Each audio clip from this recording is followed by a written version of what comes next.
Here's a clip I think you'll enjoy. Trey Gowdy questions Jonathan Gruber when he called the American public stupid. It's quite easy to guess who won this debate. I thank you. We now go to Mr. Gowdy. Professor Gruber, what did you mean when you said they proposed it and that passed because the American people are too stupid to understand the difference? When I said that, I was at an academic conference being glib and, quite frankly, trying to make myself seem smart by insulting others. Are you offering the venue as a defense for saying it or for meaning it? I'm offering it as a defense for using inappropriate and hurtful and inexcusable language to express. Well, what did you mean by too stupid to understand the difference? Congressman, I didn't mean anything about it by it. Well, you said it. You had to admit it. I was once again being glib and trying to make myself seem smarter by reflecting. Well, what did you mean when you said it was a very basic exploitation of the lack of economic understanding of the American voter? What did you mean by that? Once again, it's another example of and trying to insult others to make myself seem smarter. Well, what did you mean when you said the American people don't care about the uninsured? Once again, that was an overstatement of trying to conjecture on political topics in which I'm not an expert. Well, you know what, Professor Gruber, I have listened to you all morning talk about your lack of political acumen and that you're not a politician, so therefore you don't know not to call people stupid. Most of the people watching this morning aren't politicians, and they don't call people stupid. And I can't help but note, Professor Gruber, and another one of your quotes, which I'll read to you, that was politically infeasible. You remember saying that?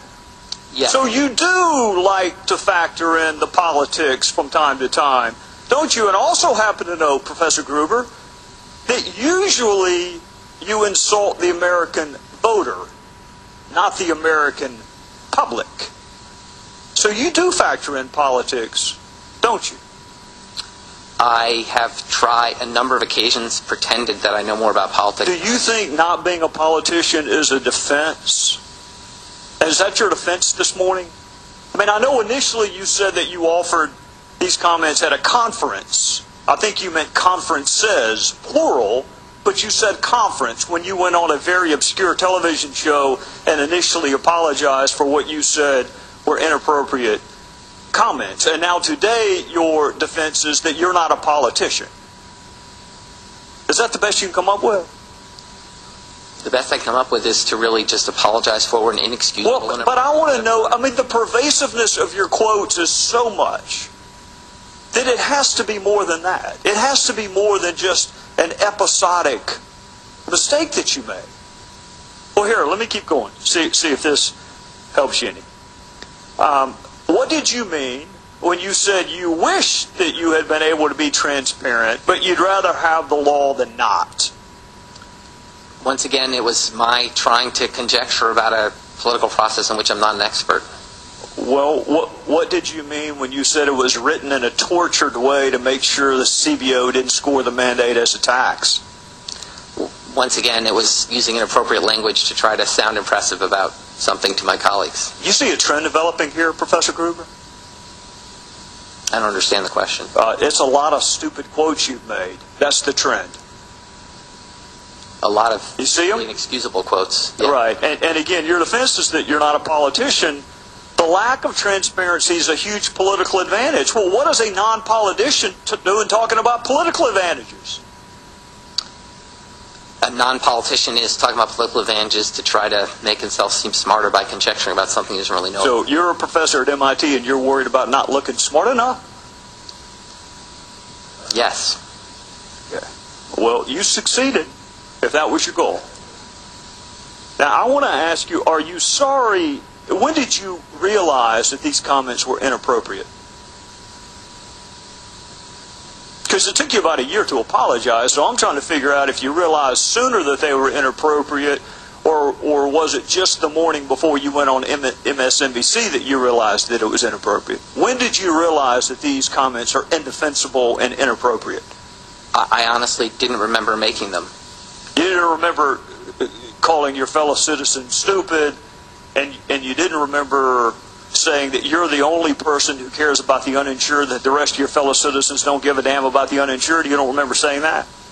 I don't, because they were really glib and thoughtless comments that I made. Well, Professor Gruber, let me just tell you what it looks like from this vantage point, is that you thought that they were really pithy and really funny until the video showed up.